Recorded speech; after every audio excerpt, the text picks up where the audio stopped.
go by first names. And when we have anything formal happening, it takes place here.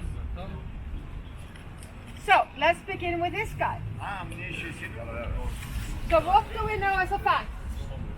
All important men in history to become statues. Yes, and this is one such. Yes. And his name was Jón Sigurðsson, and he was the leader of our independence movement in the mid-1800s, because Iceland used to be a Danish colony. But why is he standing here? Because we chose his birthday, June 17th, to be our national holiday. So that is our Independence Day.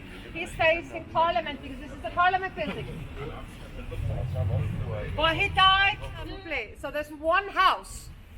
We used to have two houses, upper and down, like in the UK.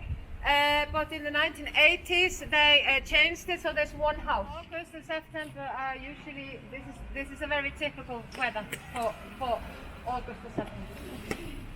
So an interesting observation here about equal pay in Iceland. Yes, there is gender equality according to law here, and that's actually the fact in most of the Northern European countries. Equal pay. Equal contribution, equal pay.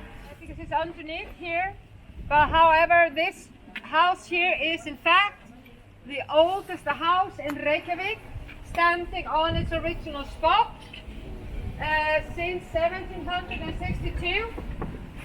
But 1762 is not long ago. Actually it's not. The reason why our houses are not older is, of course, because we used to live in houses made out of turf, grass and mud.